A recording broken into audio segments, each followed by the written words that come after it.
আসসালামু আলাইকুম সুপ্রিয় দর্শক, স্ক্রিনে যে খাটটি দেখতে পারতেছেন এটাকে আমরা আজকে বার্নিশ করে আপনাদেরকে দেখাবো। তো ভিডিওটি শুরু থেকে শেষ মুহূর্ত পর্যন্ত দেখুন। তো বন্ধুরা, কিভাবে করি চলুন শুরু থেকে যাই। আমাদেরকে বার্নিশটি বানিয়ে নিতে হবে। প্রথমত আমরা একটি পাত্রতে গালা ঢেলে নিচ্ছি। তো এইবার আপনার মনে প্রশ্ন থাকতে পারে যে ভাই, ডলা ঘষা দেখালেন না? হ্যাঁ, অবশ্যই সবটাই বলে দিচ্ছি। আগে আমরা বার্নিশটি তৈরি করে নিই। তো বন্ধুরা, প্রথমত আমরা পরিমাণ অনুযায়ী ফিনিশ পাউডার, যেটাকে ফ্রেশ পাউডার বলা হয়, সেটা আমরা 2 থাবা পরিমাণ দিয়ে নিলাম। এর পরবর্তীতে অবশ্যই হাতে একটি মার্কিন কাপড় রেখে নিয়েছি এবং কিছুটা জিনক্স সাইড ব্যবহার করব। তো বন্ধুরা, শুরু থেকে যদি আমরা কাজটা সঠিকভাবে করতে পারি তাহলে কিন্তু ভালো পালিশ করতে পারবো। তো এবার হচ্ছে হালকা 1 চিমটি পরিমাণ পিউরি ব্যবহার করলাম এবং 1 চিমটি পরিমাণ এলামাটি রং ব্যবহার করব। তো বন্ধুরা, তারপরে যে রংটা আমরা মেলাবো সেটা হচ্ছে সিঁদুর। তো বন্ধুরা, প্রত্যেকটি বার্নিশের কাজে যদি মেহগনি কাঠের বার্নিশ করেন সেক্ষেত্রে হালকা পরিমাণ সিঁদুর নিয়ে নেবেন। তো এইভাবে যখন আমাদের তৈরি হয়ে যাবে আমরা সরাসরি প্রথম কোট এই খাটের বোর্ডে অ্যাপ্লাই করলাম। তো বন্ধুরা, প্রথম কোট আপনাকে মোটামুটি শুকনো করে টান দিতে হবে এবং ডলে ডলে চিপে চিপে ডিজাইনের ভিতরে ব্যবহার করতে হবে। তো বন্ধুরা, এভাবে ব্যবহার করলে কি হয়? এভাবে ব্যবহার করলে আপনি ন্যাচারাল পালিশ করতে আপনার জন্য সুবিধা হবে। তো বন্ধুরা, এই যে প্রথম পোস্ট, এই পোস্টটি কিন্তু খুবই গুরুত্বপূর্ণ। কেননা ফার্স্টে যদি আপনি ভুল করেন তাহলে কিন্তু সেটা কিন্তু ভালো পালিশ করা যায় না এবং নষ্ট হয়ে যায়। তো বন্ধুরা, এই যে ডিজাইনটি, এই ডিজাইনটি একদমই আপডেট, নতুন, একদম আপডেট এই ডিজাইনটি। তো এটারই আমরা আর কি হ্যান্ড পালিশ করব এবং হাতে কিভাবে গালা পালিশ করি প্রথমত যেটা দেখেছেন ন্যাচারাল গ্লেজ কিভাবে করবেন, শুরু থেকে আপনাকে এই একইভাবে কাজ করে যেতে হবে। তো বন্ধুরা, মোটামুটি কথা হচ্ছে আস্তরটা যদি আপনি সঠিকভাবে অ্যাপ্লাই করতে পারেন তাহলে কিন্তু আপনি ভালো বার্নিশ করতে অবশ্যই পারবেন। আর যদি শুরু থেকে ভুলভাল কাজ করেন তাহলে ওই ক্ষেত্রে কিন্তু কখনোই ভালো পালিশ করা সম্ভব হবে না। তো যাই হোক, দ্বিতীয় কোটে আমরা তুলি যেটাকে বিরাস বলা হয় ওটা দিয়ে প্রত্যেকটি কোনাকানির ভিতরে আস্তরটি পৌঁছে দিচ্ছি। তো বন্ধুরা, যাতে করে প্রতিটা কোনাকানিতে আস্তরটি পৌঁছে যায় এই বিষয়টা খেয়াল রেখে আপনাকে টান দিতে হবে।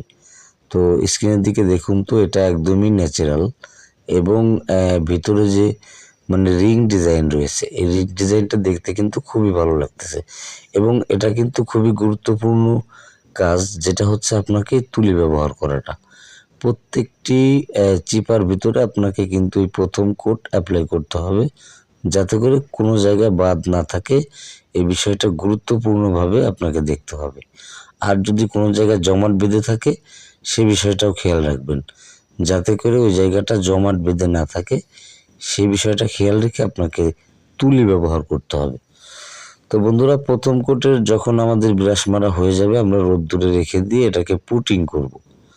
পুটিংটা এমনভাবে করতে হবে যে জায়গাগুলো ফাঁকা রয়েছে এবং যে জায়গাগুলো গ্যাপ রয়েছে প্রত্যেকটি জায়গায় পুটিং ব্যবহার করব এবং স্ক্র্যাপের মাধ্যমে সেটা কিন্তু কেটে নেব। তো এর পরবর্তীতে যখন তুলি এবং বিরাস পুটিংয়ের যা কাজ যখন হবে তারপরে আবারও সেম একই প্রসেসে শুধু গালা ব্যবহার করব। ওই পোস্টে কিন্তু কখনোই রং মেলানো যাবে না, যেহেতু এটা একটি ন্যাচারাল পালিশ। সেই ক্ষেত্রে ওটার ভিতরে কখনোই রং, সিঁদুর হোক মেহগনির রং হোক, কোনোটাই কিন্তু ব্যবহার করা যাবে না। তো আমরা কিন্তু এটাকে পালিশটা করে নিচ্ছি এবং কাঠের যে পল রয়েছে স্ক্রিনের দিকে যদি ভালোভাবে লক্ষ্য করে দেখেন এটার কিন্তু চাপ ডিজাইনের ভিতরে প্রচুর পরিমাণে পল রয়েছে। এই পলগুলো কিন্তু সঠিকভাবে মিলিয়ে নিতে হবে। কেমন? আমরা কিন্তু এই পলগুলো সঠিকভাবে মিলিয়ে নেই এই কারণে যাতে করে কোনো জায়গায় সাদা দেখা না যায়। তো যখনই পল মেলানোর কাজ শেষ হবে এর পরবর্তী কী কাজ? তো বন্ধুরা, আমি স্টেপ বাই স্টেপ কিন্তু আপনাদেরকে দেখাবো। এর পরবর্তীর যে কাজ সেটা হচ্ছে কাঠের যদি কালো দাগ থাকে, এই যে দেখুন এখানে কিন্তু প্রচুর পরিমাণে স্পট রয়েছে, যে আপনি স্ক্রিনের দিকে দেখুন, এটা কিন্তু সম্পূর্ণ কাঠের কালো দাগ। এই কালো দাগটা আপনাকে সঠিকভাবে মিলিয়ে নিতে হবে। এই যে দেখুন, আমরা যখন স্পটটা মিলিয়ে নিচ্ছি, কালো জায়গাগুলো কিন্তু সেম অ্যাকুরেট মিলে যাচ্ছে। তো বার্নিশের মেন টেকনিকগুলো কিন্তু গুরুত্বপূর্ণ বুঝতে হবে, যে কোন জায়গায় কী কাজ করতে হবে।